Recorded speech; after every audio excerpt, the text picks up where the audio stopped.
Church pianist တွေအတွက် hymn တီးတဲ့အခါမှာအသုံးဝင်မဲ့ tips လေးတစ်ခုလာပြီးပြောပြပေးမယ်။ဒါတော့အဖြစ်က improvisation တွေလုပ်ကြတယ်တခြင်းကိုပို့ပြီးကောင်းအောင်တီးကြတယ်ပေါ့နော်။တီးတဲ့အခါမှာအဲ့ဒီမှာထည့်တဲ့ဟာလေးနော်။ do so for example ဒီလိုမျိုးပုံစံမျိုးပေါ့။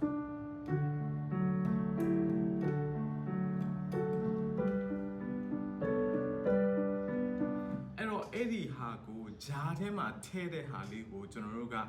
short ပေးဖို့လိုအပ်ပါတယ်ဆိုတော့အဲ့ဒီ tips လေးတစ်ခုယူသွားပါဘာဖြစ်လို့လဲဆိုတော့ကျွန်တော်တီးတဲ့အခါမှာအတန်နဲ့အကုန်လုံးရှုပ်နေတကယ်လို့ကိုမ short ဘူးဆိုလို့ရှိရင်ဘယ်လိုပုံစံမျိုးဖြစ်လဲဆိုတာကျွန်တော်နားထောင်ကြည့်အောင်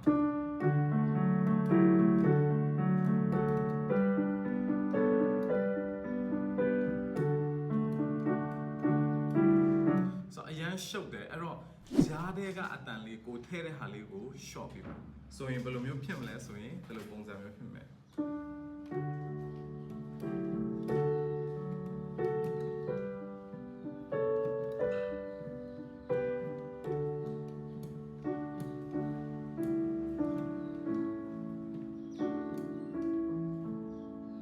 ကြားတဲ့ဟာလေးကို short ပေးပါဒါဆိုရင်ကိုတီးတဲ့သချင်းဒီရှုပ်ရှက်ခတ်မနေပဲပို့ပြီးကောင်းလာမယ်ဆိုတာသိချာကဲလို့ဒီဗီဒီယိုကိုအတွက်အကျိုးရှိတယ်ဆိုလို့ရှိရင် comment မှာ piano tips လို့ရေးလာခဲ့ပေးပါ